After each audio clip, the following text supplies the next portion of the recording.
Happy and blessed Good Friday from Metro Manila, the Philippines, Southeastern Asia. In this video, I intend to provide facts about the Holocaust because there are still so many debates going on about the Holocaust in general and about its details. And this video is intended to provide the educators, students, and other people who are interested in the Holocaust with a set of facts about it. The Holocaust, in the basics, meant the massive and systematic murder of some 6 million European Jews in Europe, but mostly in what are now called Poland, Belarus or White Russia, and the Ukraine, but also partly in Germany, partly in the Czech Republic, Slovakia, Hungary, Romania, uh, Slovenia, Croatia, Bosnia Herzegovina, Serbia, Montenegro, Kosovo, North Macedonia. On a smaller scale, in Bulgaria, Albania, Greece, Latvia, Lithuania, Estonia, Denmark, Norway.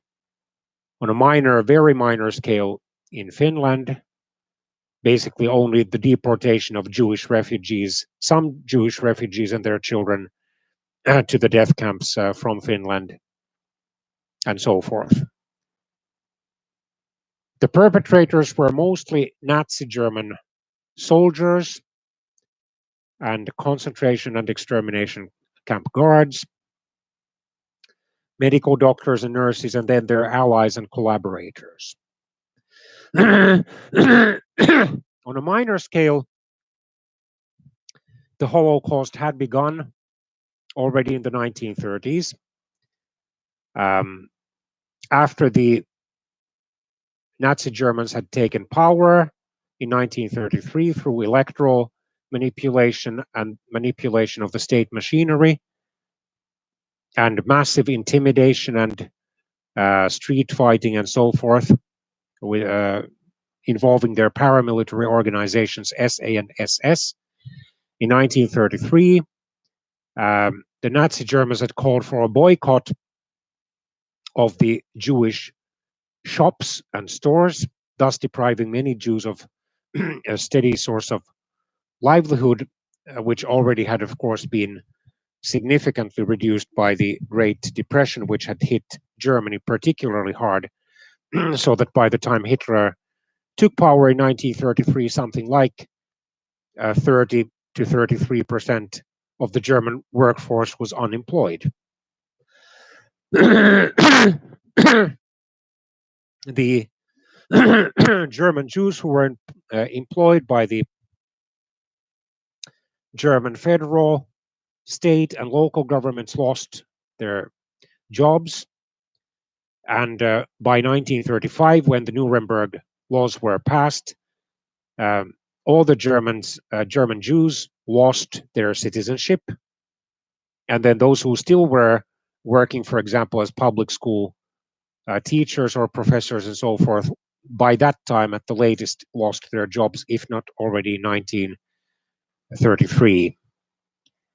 So since they were officially classed as stateless persons or stateless ethnic group, it was much easier for them to be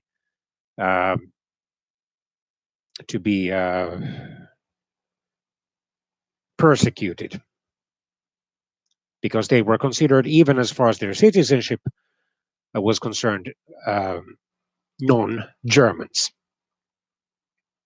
And on a minor scale, they began to be killed, although there were no massive killings of Jews before 1939.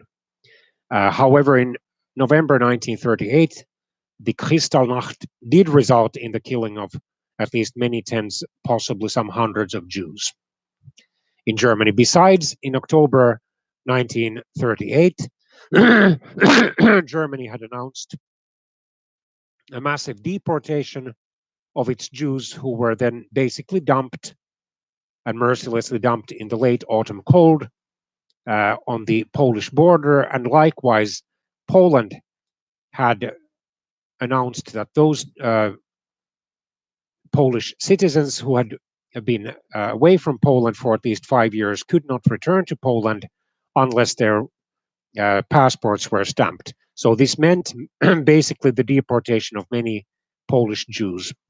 And so they were stranded there during that autumn and then winter, even into the spring or early summer of 1939, until finally, shortly before Germany invaded Poland, Poland decided to grant asylum to many of those Jewish refugees. After Germany invaded Poland in September 1939, mass shootings of Jews began to take place. And then both Germany in the western occupied half of Poland and then the Soviet Union in the eastern occupied half of Poland began to terrorize the civilian population, including the Jews. Yes, it is true that the Nazi Germans were more systematic in persecuting and killing the local Jewish people than the Soviets were at the time, but the Soviets were certainly not much friendlier towards the Jews either, already because of the fact that many Polish Jews were religious, openly religious. They were persecuted by the Soviet authorities. And then there was anti-Semitism also in the Soviet Union, although it was hidden behind the communist rhetoric. Once Germany then occupied Luxembourg, the Netherlands, Belgium, and most of France in 1940, the Holocaust spread there, although at first it involved basically taking away the Jews' civil rights and intimidating and publicly humiliating them.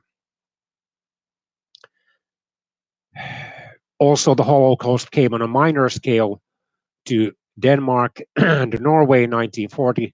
Relatively few Jews were yet killed, but mostly they just lost their civil rights, although that was already a big loss because many of them lost their jobs as well. And they were intimidated, beaten up, and publicly humiliated. But in June 1941, when Germany launched its Operation Barbarossa, or Red Beard, or massive attack on the Soviet Union, this meant that in much of Western Soviet Union, the Holocaust began. There were mass shootings, for example, in a forest near Minsk, the capital of Belarus or White Russia. Some thousands of Jews were executed already in July 1941, and in September 1941 near the Ukrainian capital Kiev in the Babi Yar pits, almost 34,000 Jews were shot. And concentration camps then began to be built, and extermination camps likewise in 1942 for the specific goal of killing most European Jews. While in Germany proper, there were fewer concentration and extermination camps, they were by no means unknown there. And Jews were being killed there as well. In the concentration camps, those Jews who were considered so-called useless people, in other words, babies, young children, many women, and most elderly people, were immediately upon arrival taken to the gas chambers and then killed through poisonous gas. Those who were considered useful as slave laborers were then worked hard or actually overworked with the intention of eventually killing most of them. And also, they were denied proper food and medical care, although, to be fair, so were most of the other inmates as well. So the Jews were to be the main ethnic group to be killed.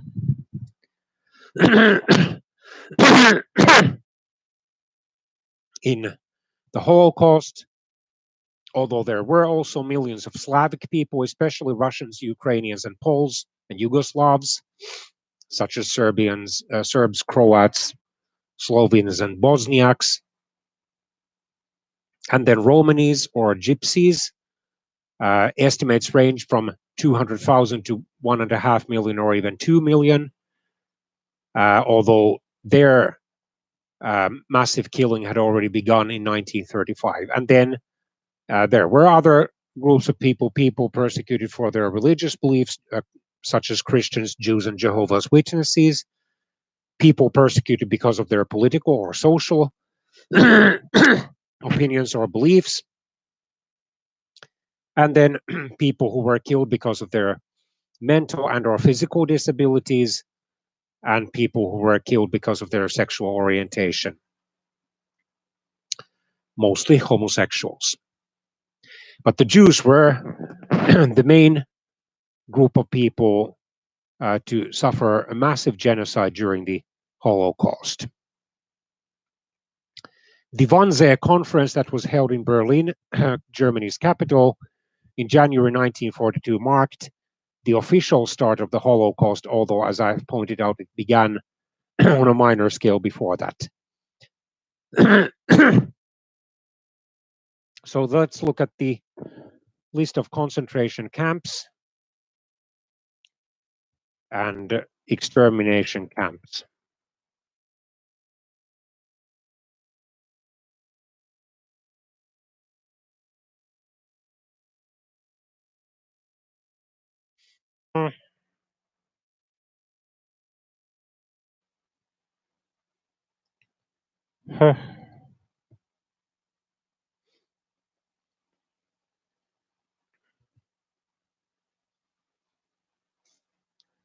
Yeah, I have to go for a short break.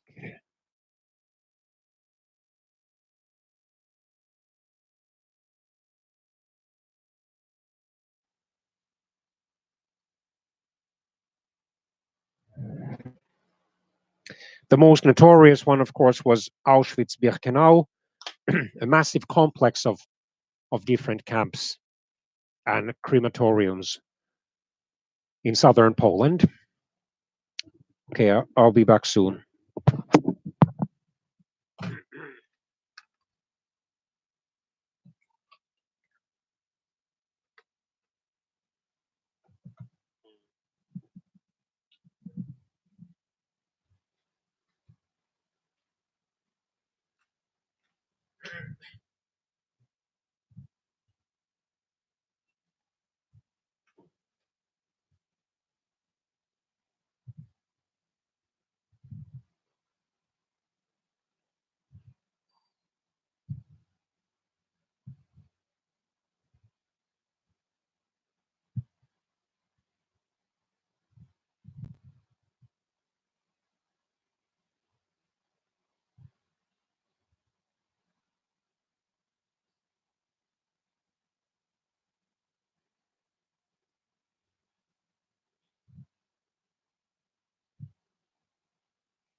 Okay, I'm back.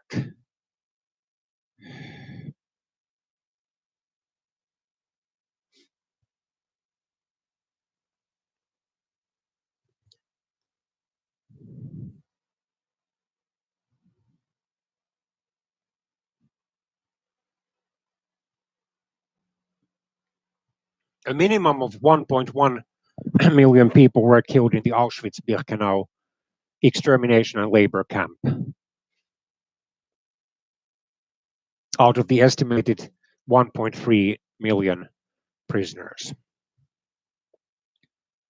In Bełżec, Poland, which was an extermination camp, at least over 434,000 were killed. In the Bergen-Belsen concentration camp that was located in Germany, at least 52,000 people were killed. Then in the concentration camp of Bogdanovka in the Ukraine, an estimated 54,000 people were killed. In the Bolzano transit camp in Italy, over 11,000 were killed. In the Bor labor camp in Serbia, some 6,000 were killed.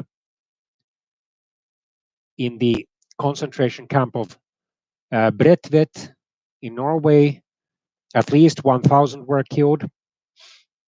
In the Braendonk prison and labor camp in Belgium, over 3,500 were killed.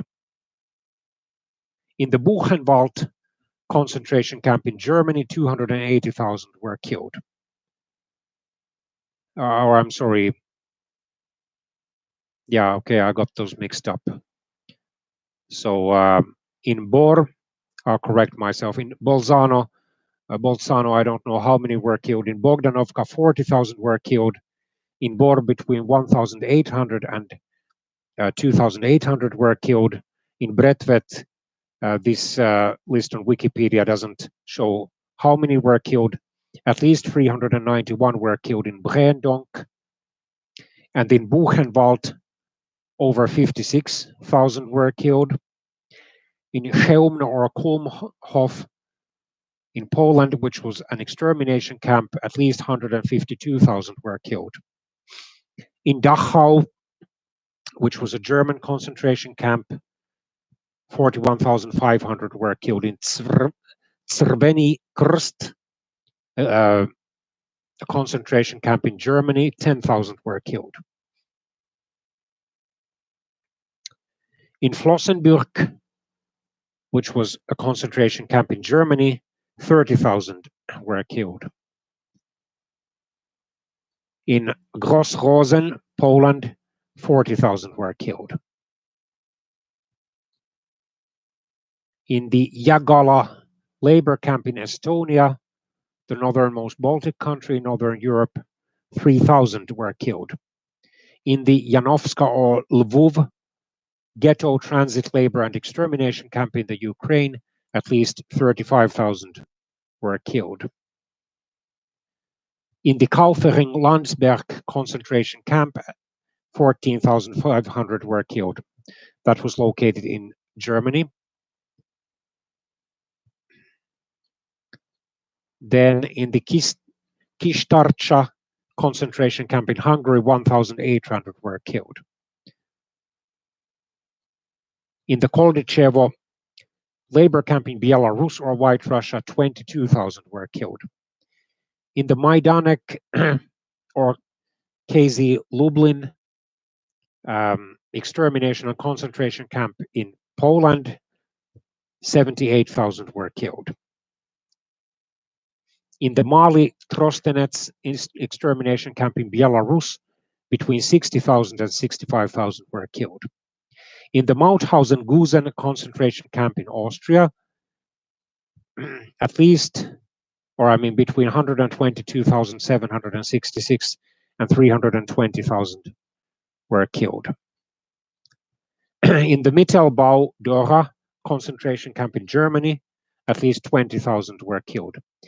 in the Natzweiler Struthof concentration camp, Nacht und Nebel, Night and Fog camp and extermination camp in France, 22,000 were killed. In the Neuengamme concentration camp in Germany, at least 42,900 were killed. In the Płaszów labor camp in Poland, at least 9,000 were killed. In the Ravensbrück concentration camp for women in Germany, 28,000 were killed. In the Risiera di San Sabba or Trieste police detainment camp and transit camp in Italy, 5,000 were killed. In the Sachsenhausen concentration camp in Germany, 30,000 were killed. In the Saimiste extermination camp in Serbia, between 20,000 and 23,000 were killed. In the Salaspils or Kirchholm concentration camp in Latvia, the Middle Baltic country in Northern Europe, 2,000 were killed.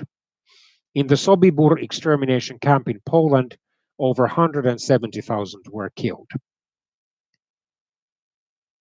In the Stutthof concentration camp in Poland, 65,000 were killed.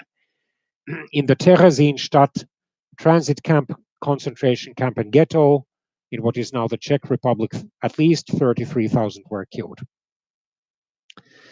In the Treblinka extermination camp in Poland, between 700,000 and 900,000 were killed. In the Warsaw concentration camp in Poland, between 4,000 and 5,000 were killed.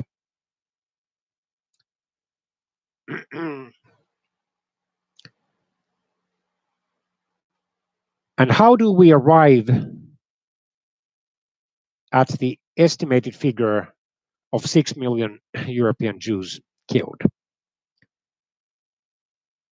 The following statistics are available, for example, on the Jewish Virtual Library's website, jewishvirtuallibrary.org.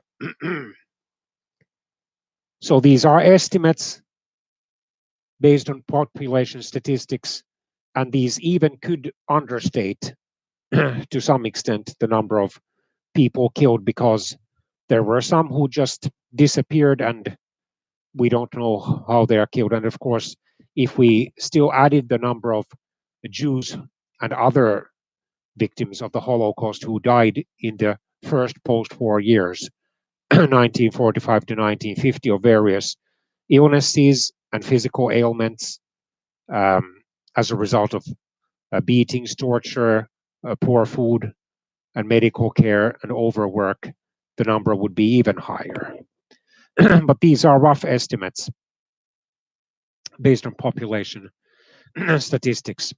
In Germany, 195,000, in Austria, 53,000, in Czechoslovakia, 255,000, in Denmark, 1,500, in France, 140,000, in Belgium, 57,000, in Luxembourg, 3,000, in Norway, 1,000, in the Netherlands, 120,000, in Italy, 20,000, in Yugoslavia, 64,000, in Greece, 64,000, in Bulgaria, 5,000, in Romania, 530,000, in Hungary, 200,000, in Poland, 3,271,000, in the Soviet Union, 1,050,000. So according to this list of numbers, there would have been 5,721,500 European Jews killed. And this estimate was arrived at using population statistics and not by adding the number of casualties at each camp.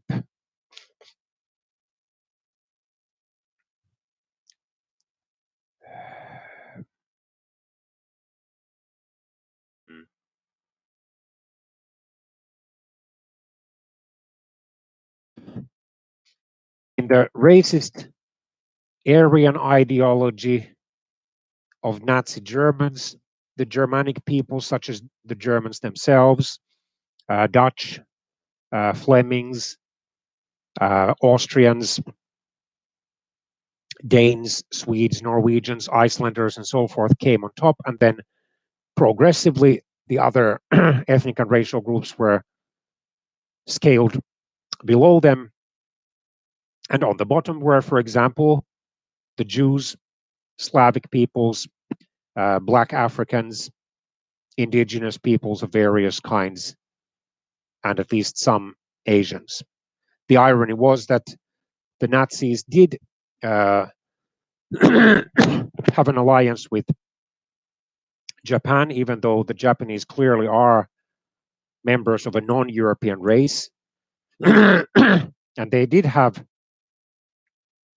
informal alliances or some cooperation with, for example, the Croats, southeastern Slavs, the Slovaks, Eastern Slavs, and likewise some of the Cossacks, Ukrainian Cossacks especially, so also Eastern Slavs. So around 2/3 of Europe's Jewish population at the time were systematically murdered.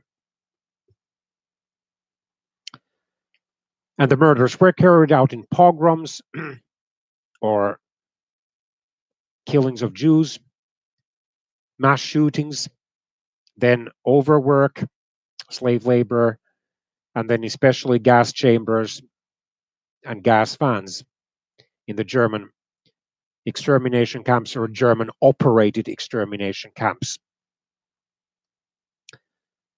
Especially Auschwitz, Bełżec, Chełmno, Majdanek, Sobibór, and Treblinka in the occupied Poland.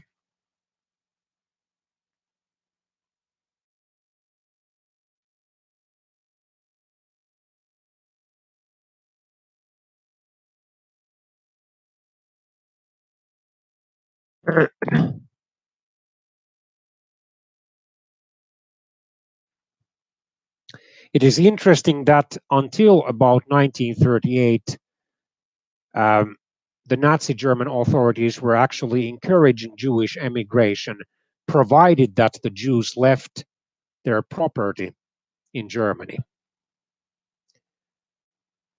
And during those fateful years, the Western democracies did not do even nearly enough to help the Jews who did relocate, for example, to the Netherlands, France,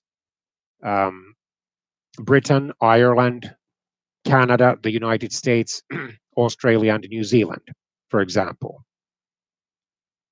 And then, for example, to Switzerland and Sweden, Norway, and Finland, and Denmark. And yes, there were tens of thousands of Jews who were able to make the Aliyah, in other words, to move to Israel, or then the British mandatory Palestine. And there was some limited cooperation between Israeli Jews and Nazi Germans in the process. But by the time most Western democracies were reluctant to admit them on any significant scale, including tragically, for example, France, Britain, Canada, the United States, Australia, and New Zealand.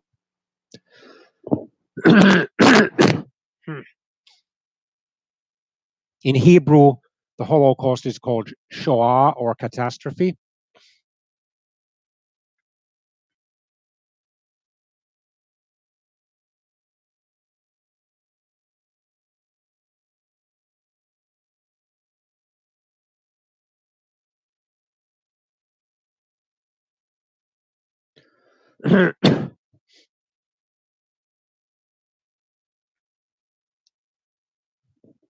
Still of the Holocaust survivors, and there are thousands of them still alive, although even the youngest ones of them are now in their mid and late 70s, because the Holocaust officially ended in 1945 when the Second World War ended, first in Europe and then in Asia. And then many photographs exist, many written records and printed records. And then there are a number of video footages of those concentration camps, especially once they were liberated. And a number of former concentration camps or campsites still exist, including Auschwitz, and are visited by thousands of people from around the world every year.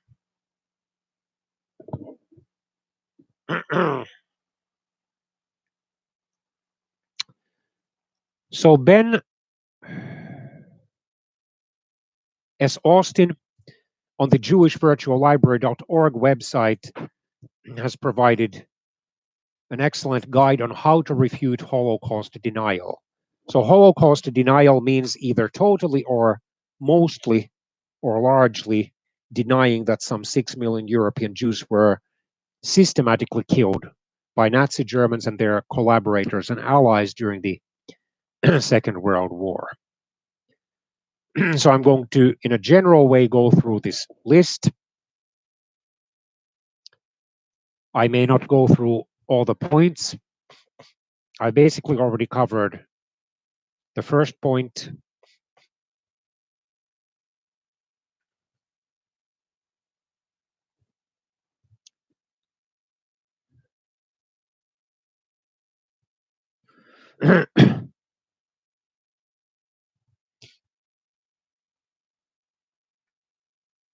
And then some of the early points.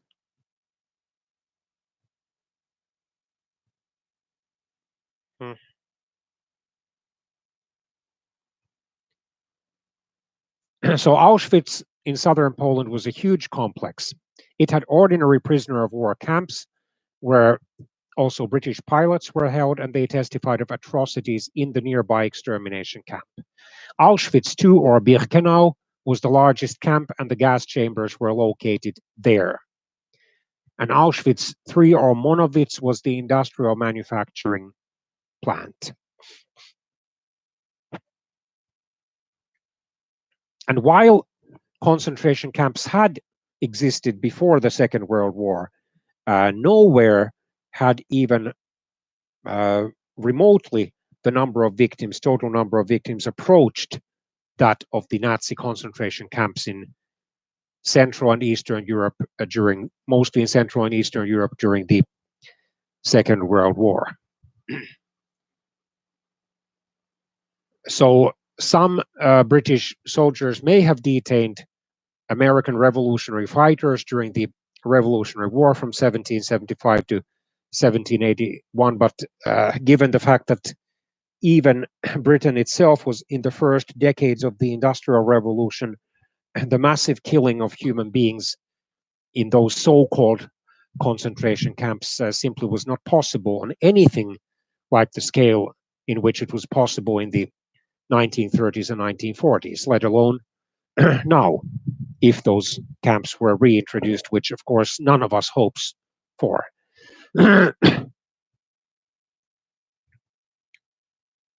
And then during the Boer War in South Africa between Britain and the Boers, or white settlers of Dutch origin in South Africa between 1899 and 1902, yes, it is true that there were concentration camps of Boer civilians, mostly women and children, and their purpose was to break the fighting morale of the Boers.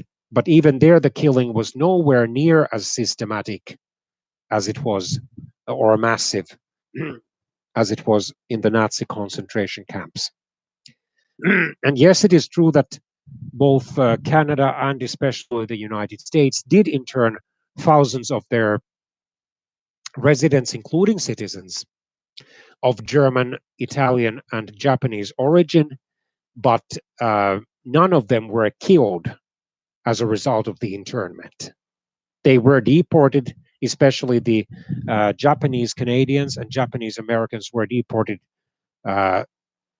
thousands of kilometers away from the western or Pacific coasts of Canada and the United States, but this was done allegedly for security reasons, so that none of them would supposedly start spying for Japan. But this was a bizarre charge. None of them were going to spy for Japan anyway. So internment camps, of course, are not concentration camps.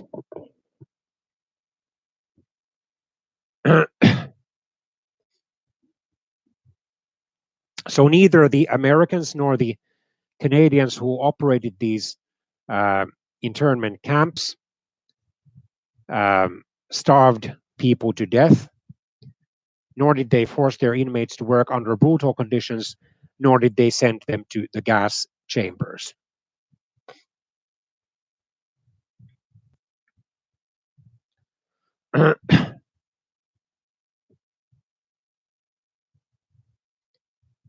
Then in March 1933, yes, it is true that a number of Jews did demand or did ask uh, the Western democracies to boycott German products because Germans were starting to boycott uh, the German Jewish shops. But this, of course, did not amount to a declaration of war. This was an economic conflict, and besides it, this boycott only had a limited impact on Germany. While it is true that both the major Allied countries, Britain, the United States, the Soviet Union, and others did practice bombing of civilian towns and cities and other centers, so did the Axis countries, and overall, probably clearly more people were killed in the Axis bombings than in the Allied ones. In any case, neither side can, on this question, call itself fully innocent, but this, of course, is not really relevant to the Holocaust.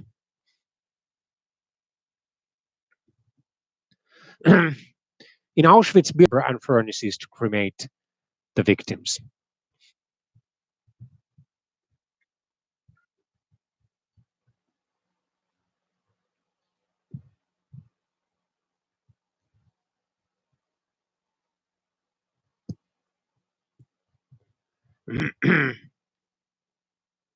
Over 1 million Jews were able to emigrate before the World War II battle started in Europe in September 1939.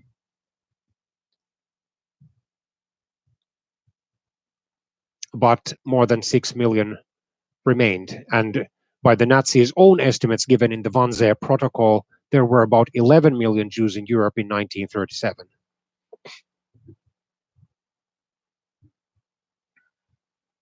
Yeah, over 6 million remained within the reach of the Nazis. And as far as the confessions of the arrested Nazi criminals, including former cabinet ministers and military commanders, high-ranking officers, concentration camp guards and soldiers, the confessions were authentic. They were not obtained through torture of any kind.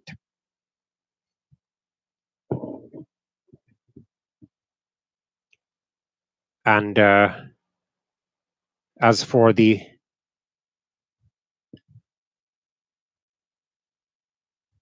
economic or other benefits of the Holocaust, well, I don't honestly believe that the Jews, whether in Israel or outside it, really benefit from it in any significant economic way. It is important to keep educating the public about the Holocaust because there are so many Holocaust deniers and then belittlers around. The deniers claim that it never actually happened.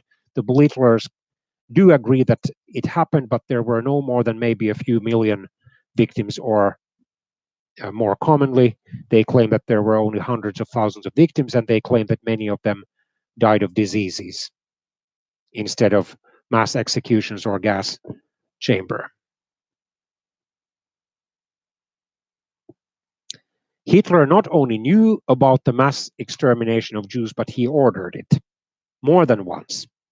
And more than once, he emphasized to his Nazi collaborators and servants that they were not to have any pity whatsoever on the Jews. And this, of course, proved that he was behind the Holocaust. The details, as he often did, he left to his servants. He delegated that power, but he did order the massive deportation of Jews to these concentration and extermination camps and the use of, for example, forced labor and mass executions and gas chambers to exterminate them.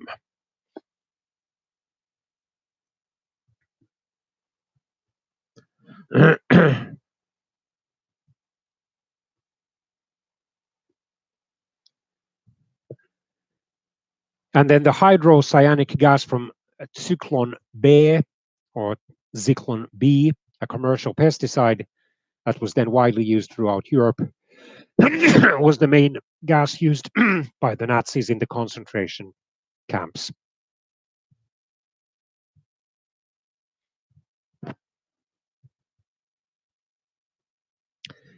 Zyklon B was used partly because it is extremely efficient at killing people.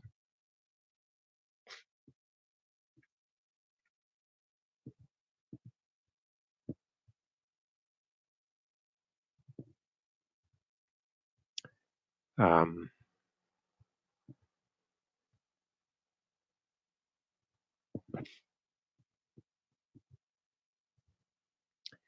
the solution that the Nazis used in the largest gas chambers, especially those in Auschwitz-Birkenau, was to install ventilation systems that could completely recycle the air in under 5 minutes.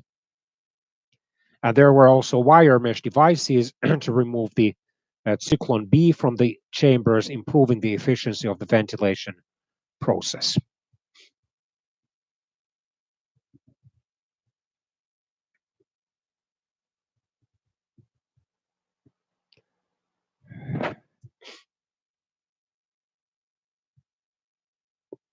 The Nazis made a tremendous effort to conceal the extermination process, although it eventually did leak out.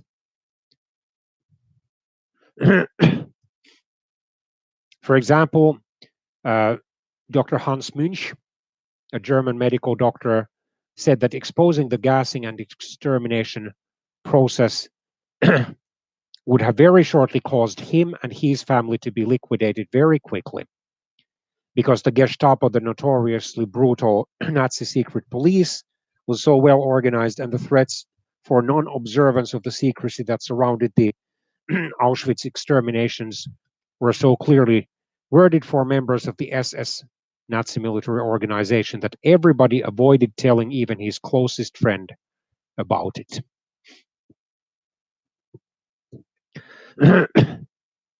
And then in 1943, let's see.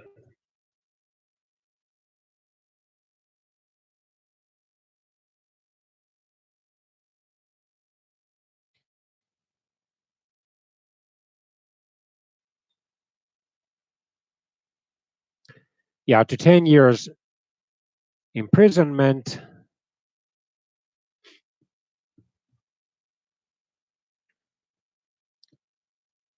Because he had taken photographs of the extermination effort. And allegedly, he was then weakening the Nazi German security. The Poles who lived near the extermination and concentration camps did know that mass extermination was happening because they saw hundreds of thousands of Jews arriving by trains into camps which could not house even a tenth of them. And because the amounts of food brought into the camps were far less than what was needed to keep these people alive. And they saw the trains leave the camp filled with the victims' clothes and other belongings and smelled the stench of burning flesh. They knew what was happening and reported it to the outside world. Many Jews tragically did not know that they were going to be exterminated. Of course, there may have been some who were so deeply religious that because of that they didn't protest, because they saw this as a part of their duty to serve God. And because the Jews had been persecuted many times before in their history, but never before on anything like such a massive scale.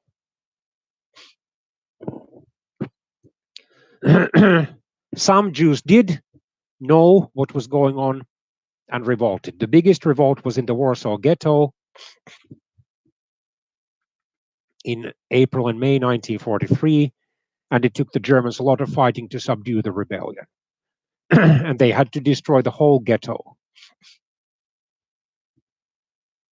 There also were rebellions in Auschwitz, Birkenau, Treblinka, and Sobibor. Only in Treblinka was the rebellion quite successful. The camp was shut down partly due to the rebellion.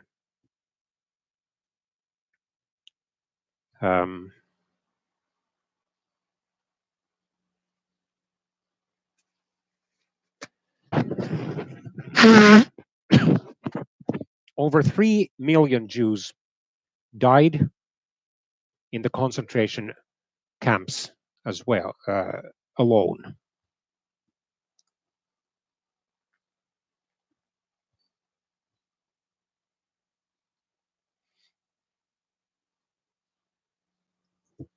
While it is true that such diseases as typhus did kill a certain percentage of Jews, many more of them died of gassing or of mass executions, and also through overwork and then poor food, poor medical care, and so forth.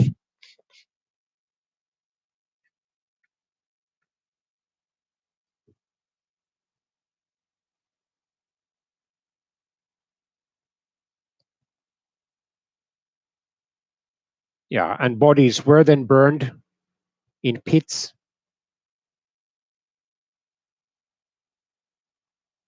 And the ashes were used as fertilizers for the nearby fields, or then they were dumped into nearby bodies of water, such as rivers.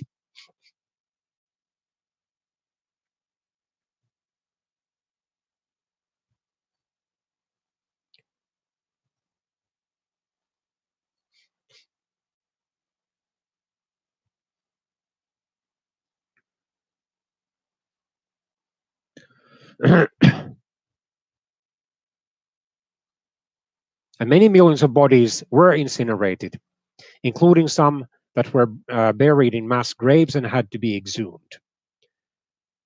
It is quite easy to get rid of ash. It was dumped in fields and in rivers. And because ash is not toxic, it can be dumped anywhere. And it makes good fertilizer. And Polish farmers living around Auschwitz used human ash in their fields. In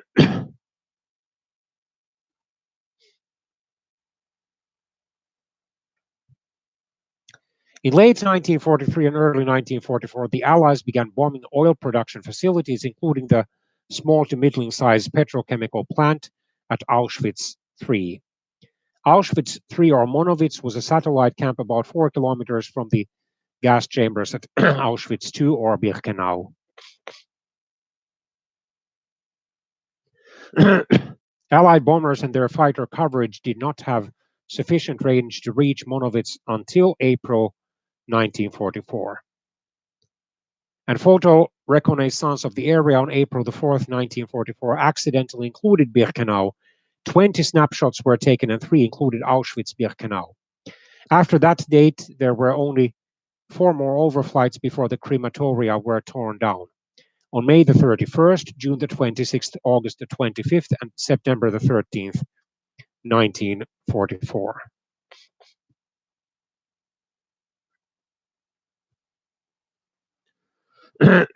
And while it is true that in the United States at the time, and sadly until the early or mid 1960s, racial segregation was practiced, mainly against the African Americans, and even elsewhere in the United States, the Native Americans, who were erroneously called Indians for a long time, were also discriminated against, given these reserves or special areas and so forth, and prevented from voting or holding public office for a long time. At least they were not being put to death on a massive scale. While it is true that there were those Indian wars, so-called Indian wars between the indigenous peoples of the United States and the white settlers and soldiers uh, from the 1860s to about 1890, the number of indigenous people killed was nowhere near 6 million. And then those African Americans who disliked the racist laws that prevented them from voting, from holding public office, from marrying outside their race, from going to the same schools as the whites, going to the same CRs, comfort rooms, or toilets as the whites, going to the same beaches, using the same park benches, keeping their bus seats. If white people uh, were left standing or needed places to sit, and so forth. If they didn't like to go there, if they had the funds and other means to do so, they were free to leave. And many did. Starting in the 1910s, many moved to such northern United States metropolises as Chicago, Detroit, and New York City, and their surrounding suburbs. Many also moved westward to California, for example, to the Los Angeles and San Francisco metropolitan areas. And while it is true that there were thousands of African Americans killed in the ritual lynchings, especially those perpetrated by the notorious white racist organization Ku Klux Klan, still, um, even if we add up all the African Americans and then other uh, American ethno-racial minorities who were persecuted and discriminated against, such as the indigenous Americans, Asian Americans, and Hispanic Americans, the total would only be a fraction of the some 6 million European Jews who were killed. And by the way, these killings in the United States and on a minor scale in Canada were not systematic. And there was no official death penalty, either in the United States or Canada, for marrying outside one's race. Canada fortunately got rid of those racist laws before the United States did. Well, one reason was that these major ethno-racial minorities made up a much smaller percentage of the Canadian population than in the United States. This was especially the case for the people of African origin. The African Canadian population only amounts to a few percent of the total. I don't know if it's even 2% of Canada's total population, and probably even less than that, while in the United States, over 10% of the population is classified as African American.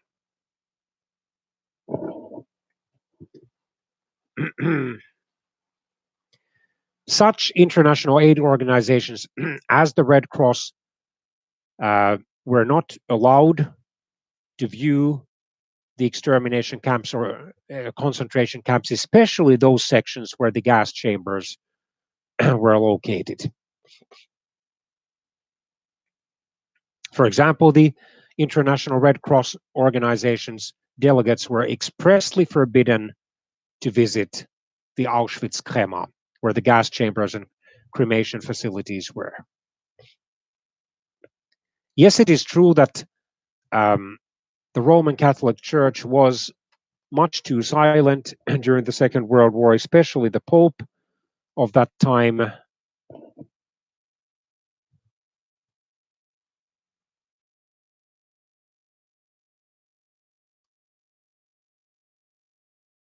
Was criticized, especially late speaking of. But this was due to a number of factors. One factor was that the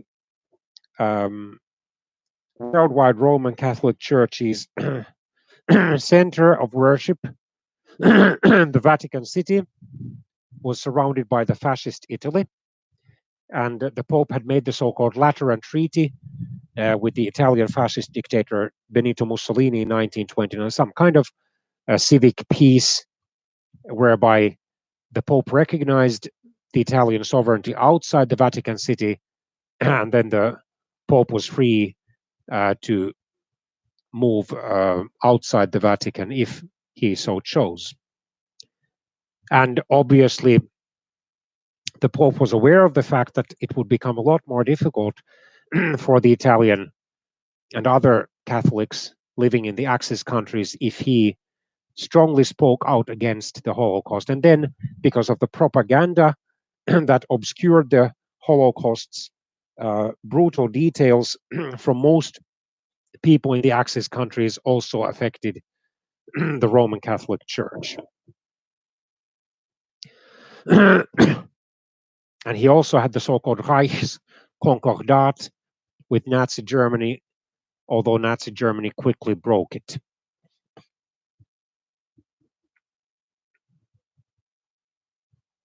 After the Second World War, he did advocate peace and reconciliation, including lenient policies towards former Axis and Axis satellite nations. He did, however, strongly denounce communism. So it seems that because he considered fascism and Nazism to be less evil ideologies than the godless communism, this was one of the reasons for his relative silence and inaction as far as the Holocaust was concerned.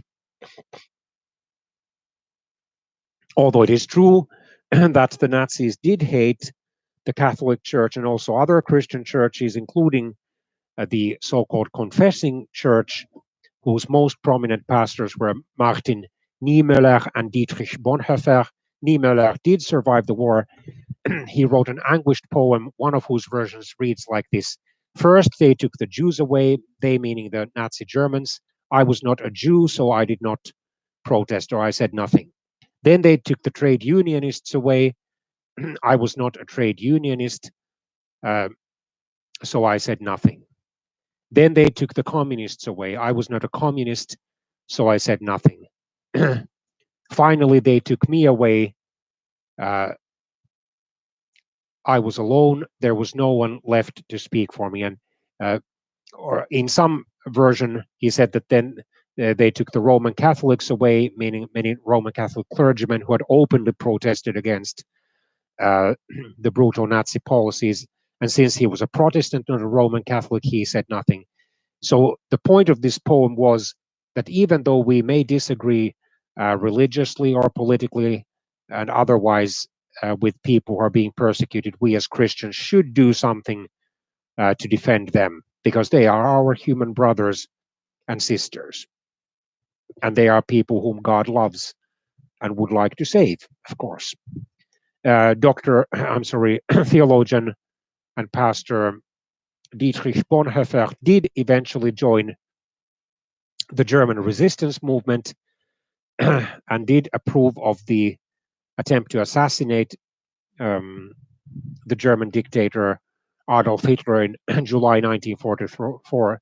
Eventually, he was arrested and then he was hanged, I believe, in the Flossenbürg concentration camp just 3 weeks before Hitler's suicide on April the 9th, 1945.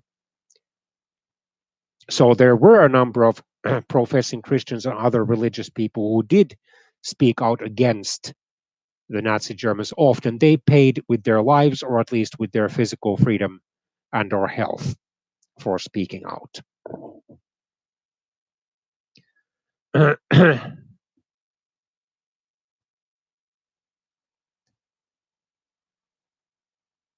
Well, Anne Frank, or Anne Frank, was a German Jewish girl who passed away in the Bergen-Belsen concentration camp with her older sister Margot of typhus sometime around March the 31st, 1945. 1945. Otto Frank, her father was the only member of the Frank family to survive the war, or at least of the immediate family. There have been some debates about the authenticity of Anne Frank's diary, which, since its publication in the 1950s, I believe, quickly became an international bestseller. However, there was an extensive study done by the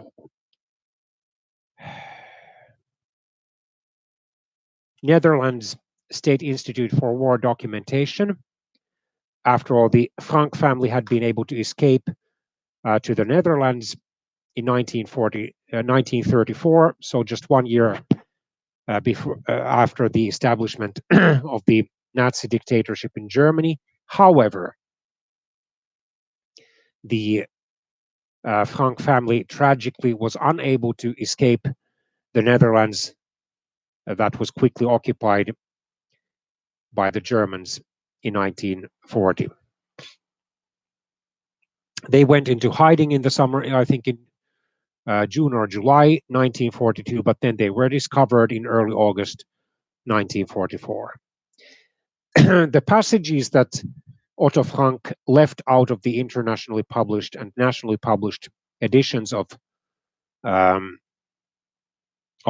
Frank's or Anne Frank's diary dealt with family conflicts, and especially Anne's growing criticisms of her mother. But then again, we have to remember that Anne was a teenager. She may have been confined, and she was confined with her family members to that secret annex for 2 years before being discovered. But she was a teenager, and part of being a teenager means rebelling against, or at least questioning, one's parents' authority and other adults, including teachers' authority. But in all essentials, especially living as a Jewish refugee and actually then living in hiding because of the fact that she happened to be a Jew, despite the fact that she enjoyed living with Gentiles. She had a number of Gentile friends, Gentile Dutch friends. She was a lively girl, talkative girl. At her Montessori school, one of her teachers even criticized her for being too talkative. And then her attitudes towards the Nazis and towards Germany, her ideas about the human nature, and so forth. In all essentials, the diary is basically what she wrote it to be. There may have been linguistic corrections and so forth.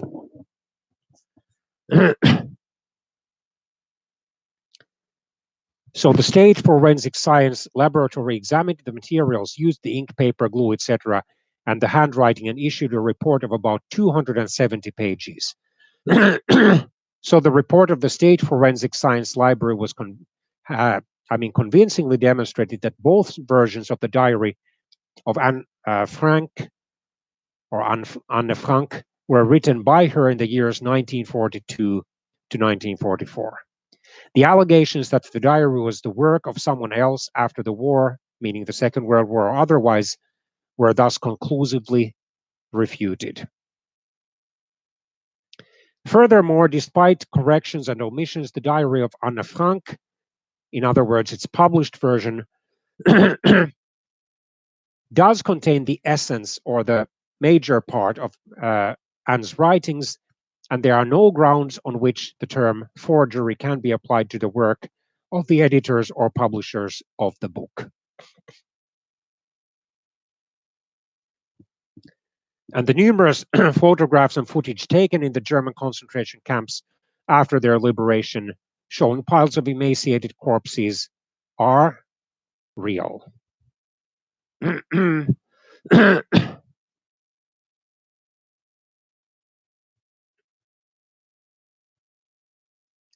The The many starved people are evidence that the Nazis did not make feeding their prisoners a very high priority.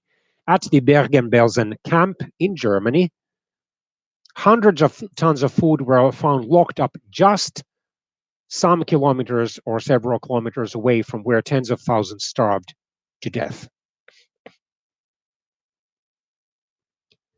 And while there have been probably thousands of documentaries produced about the Holocaust, thousands of educational and historical movies and documentaries, there have been a number of partly fictionalized movies such as The Winds of War, an American miniseries that was broadcast in 1983, and that thankfully seems to be available on YouTube. It was based on The Winds of War novel written by an American writer, Herman Wouk, Wouk, and also its sequel, War and Remembrance, was filmed, I think, in or broadcast in 1988. Of course, when we see these dramatized versions of what happened in the Second World War, the gist is correct if the historical events are correct and accurate to the best of the movie producers and directors' knowledge. But then there are these fictional accounts of romances, marriages, extramarital affairs, divorces of fictional people during the war, which we should not take even nearly as seriously as the historical facts presented.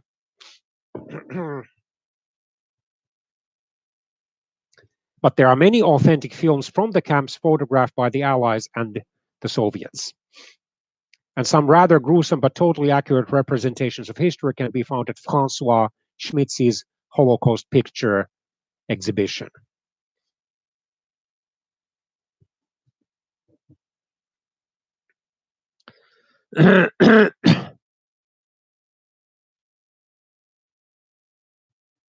And there is a tremendous correlation between Holocaust denial and anti Semitism and neo Nazism. And unfortunately, a significant number of people who either belong to or support the populist right wing parties, or significant minority of people, seem to have attitudes that at least border on anti Semitism and far rightism and neo Nazism and neo fascism, which is very sad. A number of such parties have sprung up, especially in Europe, although they are not limited to Europe. There are such parties and movements also on the other inhabited continents of the world: Asia, Oceania, Africa, North America, and Latin America. And that's why we need to educate the public that the Holocaust indeed happened. There were several million victims, and many survivors were left with emotional and physical scars for the rest of their lives on the earth. And sadly, the genocides have not stopped. The Bosnian genocide in the early and mid 1990s, and then the Ethiopian and Sudanese civil wars that started in the 1960s approximately. Then the Rohingya minorities genocide or attempted genocide in Myanmar or Burma, and so forth. And also, genocides of sort, or although on a minor scale, have taken place in several former Soviet republics, including the Ukraine that has been in civil war since 2014. And what about then the Syrian civil war that officially began in 2011 and still hasn't fully ended?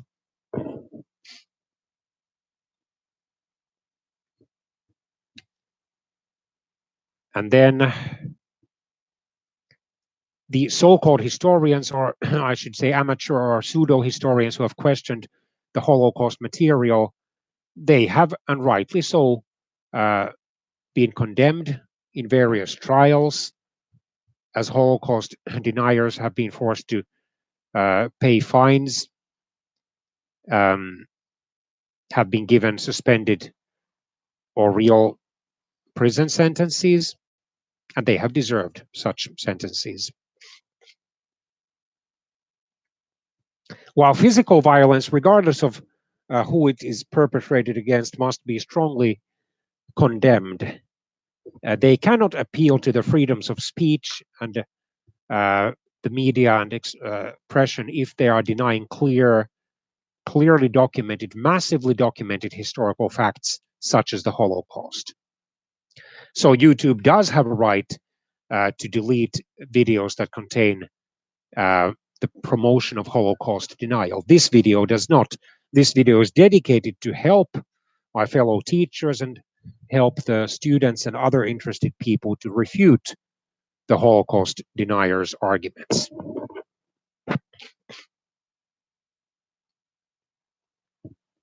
Because Holocaust denial is absurd, that's why the Institute for Historical Review, which is at least in North America, the main Holocaust deniers institute or association, is not getting much publicity.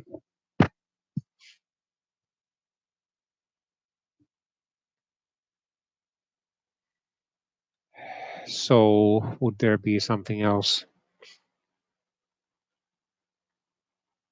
to say?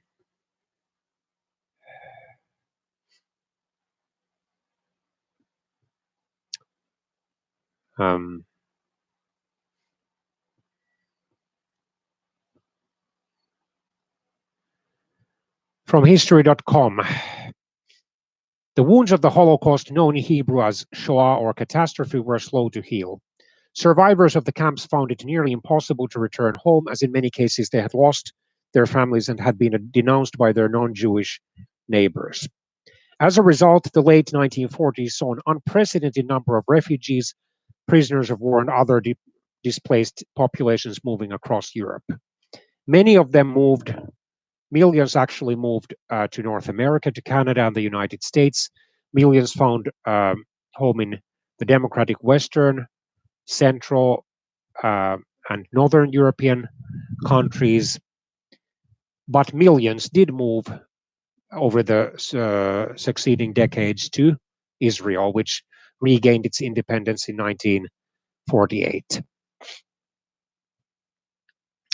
And probably some also moved to Asian and Oceanian countries. A few may have moved to African countries.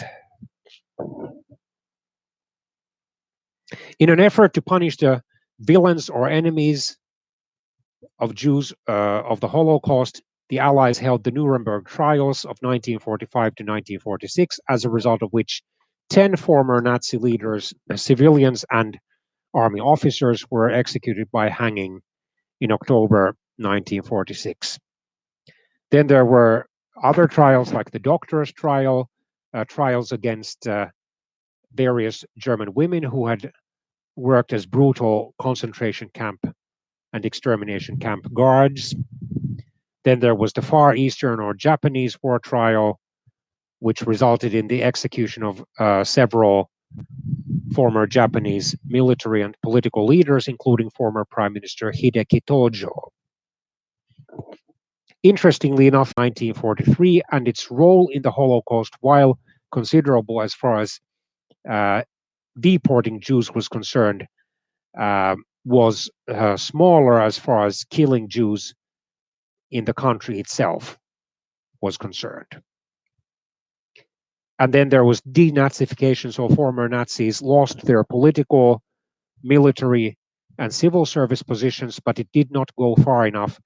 The irony was that from 1966, one ironical fact was that from 1966 to 1969, West Germany had a federal chancellor or prime minister who had been a member of the Nazi Party, although not an active one, Mr. Kurt Georg Kiesinger of the Christian Democratic Union.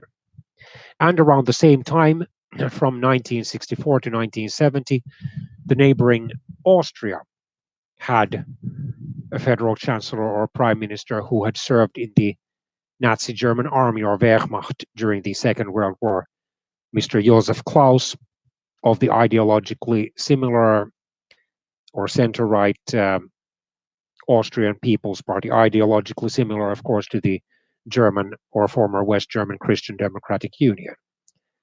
And then from 1986 to 1992, Austria had a head of state, Federal President Kurt Waldheim, who, just like Federal Chancellor Klaus, had served in the Nazi German army and actually was criticized for having forced thousands of Jews to board the trains and other vehicles that had taken most of them to their deaths in the concentration and extermination camps, although it had never been proved that he himself had knowingly killed Jews. Increasing pressure on the Allied powers to create a homeland or allow the creation of a homeland for Jewish survivors of the Holocaust would lead to the re-establishment of Israel in 1948. Over the decades that followed, ordinary Germans struggled with the Holocaust's bitter legacy, as survivors and the families of victims sought restitution of wealth and property confiscated during the Nazi years. Starting in 1953, the West German government made payments to individual Jews and to the Jewish people as a way of acknowledging the German people's responsibility for the crimes committed in their name. And the tragedy published from 1925 to 1927, which Hitler had dictated during his brief and lenient imprisonment for his failed coup attempt, the so-called beer hall putsch in Munich, Bavaria, southern Germany in 1923. The tragedy was that he had outlined his political program, including his desire that many Jews be killed. But until it was too late to stop him, except through military means, few people took him seriously. And this is a warning for the would-be neo-Nazi dictators and neo-fascist and other dictators of today. Take them seriously, oppose them before they have become so powerful as to be humanly, basically unstoppable except through military means.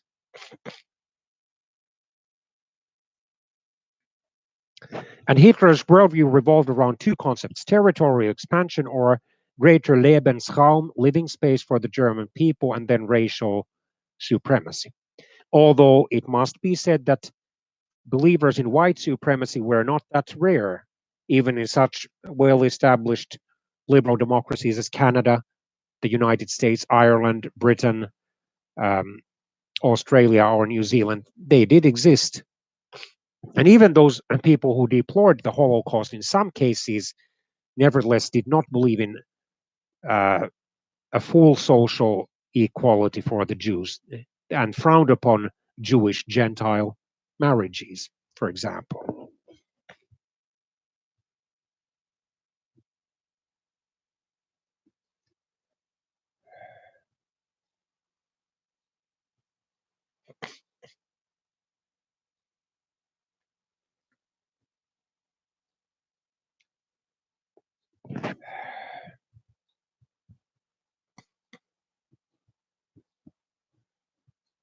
So the trials, subsequent Nuremberg trials against the Nazi doctors who had participated in life-threatening or even fatal so-called experiments. Then the Dachau trials, Auschwitz trial, Majdanek trials, the trial of Adolf Eichmann from 1961 to 1962 was the Biljet's trial, Frankfurt, Auschwitz trials, Sobibor trial, Treblinka trials.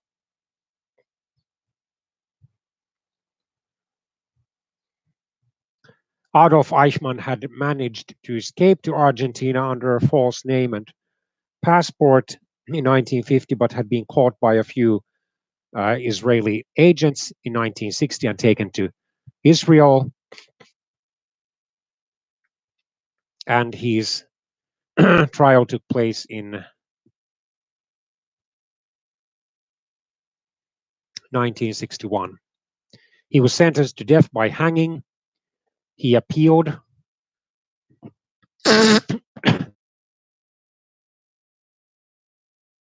the sentence but was hanged